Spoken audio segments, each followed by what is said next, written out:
രാഹുൽ എവിടെയെന്ന ചോദ്യത്തിന് ഉത്തരം ലഭിക്കാതെ അന്വേഷണ സംഘം. പാലക്കാട് രാഹുൽ മാങ്കൂട്ടത്തിന്റെ ഫ്ളാറ്റിൽ പ്രത്യേക അന്വേഷണ സംഘം 4 മണിക്കൂർ നീണ്ട പരിശോധന നടത്തി. CCTV ദൃശ്യങ്ങൾ ശേഖരിച്ചു. അതേസമയം ഒളിവിൽ പോയ സമയം വരെയുള്ള രാഹുലിന്റെ CCTV ദൃശ്യങ്ങളും പ്രത്യേക അന്വേഷണ സംഘം ശേഖരിക്കുന്നു. ഇന്ന് രാവിലെ തിരുവനന്തപുരത്ത് നിന്നും എത്തിയ അന്വേഷണ സംഘം രാഹുൽ മാങ്കൂട്ടത്തിൽ MLAയുടെ ഫ്ളാറ്റിൽ അടക്കം പരിശോധന നടത്തി. CCTV ദൃശ്യങ്ങൾ പരിശോധിച്ചു. എന്നാൽ അതിജീവിതയെ ഫ്ളാറ്റിൽ എത്തിച്ച സമയത്തുള്ള ദൃശ്യങ്ങൾ സംഘത്തിന് ലഭിച്ചിട്ടില്ല.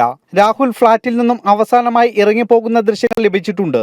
മുഖ്യമന്ത്രിക്ക് അടക്കം പരാതി നൽകി 3 ദിവസം പിന്നിട്ടിട്ടും ഇതുവരെ രാഹുലിനെ അന്വേഷണ സംഘത്തിന് പിടികൂടാൻ കഴിഞ്ഞിട്ടില്ല. കോൺഗ്രസ് നേതൃത്വത്തിന്റെ സംരക്ഷണയിലാണ് രാഹുൽ മാങ്കൂട്ടത്തിൽ എന്നാണ് സൂചന. രാഹുലിന്റെ മൊബൈൽ ഫോൺ ഇപ്പോഴും സ്വിച്ച് ഓഫ് ആണ്. രാഹുൽ മുങ്ങിയ വഴി കണ്ടെത്താൻ പാലക്കാട് പോലീസ് പരിശോധന ഊർജിതമാക്കിയിട്ടുണ്ട്. നഗരത്തിലെ 9 ഇടങ്ങളിലെ CCTV ക്യാമറകൾ പോലീസ് പരിശോധിച്ചു. വ്യാഴാഴ്ച വൈകിട്ട് കണ്ണാടിയിൽ നിന്നും മുങ്ങിയതു മുതലുള്ള ദൃശ്യങ്ങൾ ആണ് പരിശോധിച്ചത്. SITയുടെ ആവശ്യപ്രകാരം സ്പെഷ്യൽ ബ്രാഞ്ച് ആണ് പരിശോധന നടത്തിയത്. ക്യാമറാമാൻ സന്തോഷ് കാവലക്കാടിനൊപ്പം ശിവദാസ് കന്മനം, ജനം, പാലക്കാട്.